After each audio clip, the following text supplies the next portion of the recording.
Oh, this one, you're going to find this story very useful. If you are ever temping, going from school to school, doing a day here and a day there, which happens sometimes, in between jobs, or if you're given a class that's not yours, you don't have a relationship with them and you need to both get through the hour of the lesson, teach them something, and you've never met them before.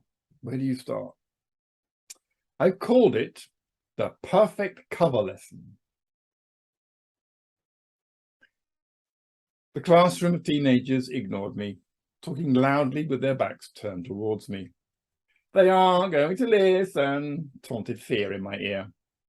There was a momentary silence in the teens' conversation. I made my approach. Well, I have a question to ask. I paused and ummed and allowed the temporary silence to grow. Is it okay that I lead this lesson? I offered. It was a big ask, because they had no idea who this temporary teacher was, nor what was about to happen. In the foot-shuffling silence, I continued in an upbeat voice, growing in confidence. I'll make this lesson interesting and fun. I will decide who gets to talk and for how long, and I decide who works with who. Can you be okay with that for an hour? Their glances towards the informal leaders gave me all the information I needed. I turned to face each of the informal leaders in turn. Can you be okay with that for 1 hour? I asked.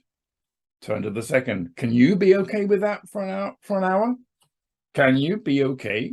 I asked, pressing them both. They eyeballed me with curiosity and surprise.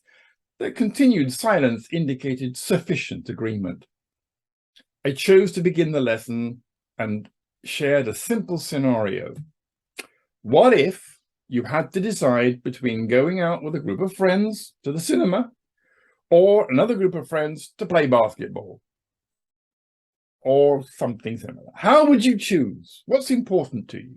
Talk to the person next to you for 3 minutes, and then I will ask you to share your answers. After the promised minutes, I invited one of the informal leaders to speak aloud their answer. So what would you do? And then I moved to the other informal leaders, and after they had spoken, I repeated the most recent opinion and invited the students to stand for their answers. Literally stand for their answers, pointing at different places in the room. Stand here if you agree with that, and over there if you have a different reason, and here in the middle if you don't know or if you just want more information. They moved. Eager feet stampeded across the room to stand in their desired places. I walked into the midst of the pushing and shoving, and the noise settled. I interviewed some of the teenagers who were standing for their opinions. What is the reason you're standing here? What makes this important for you? I used my thumb as a microphone. Sometimes I built on their agreements. Other times I built on their disagreements. I mixed in questions like, who agrees? Or who has a different reason? And I changed the interviewee following the energy in the room. If they were chatting, I'd go to them. Whenever necessary, I raised my voice and asked for respect. They should listen to each other, the differences and similarities. Whenever possible, I asked this.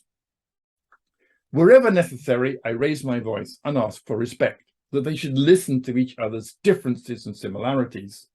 Wherever possible, I asked for pauses for silent reflection on the deeper meaning of what they're actually doing in this lesson.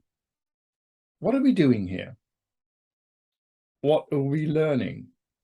And what's important to us as learners in this place?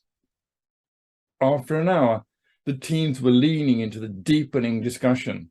They were exploring their values and building the courage and trust in their shared learning environment.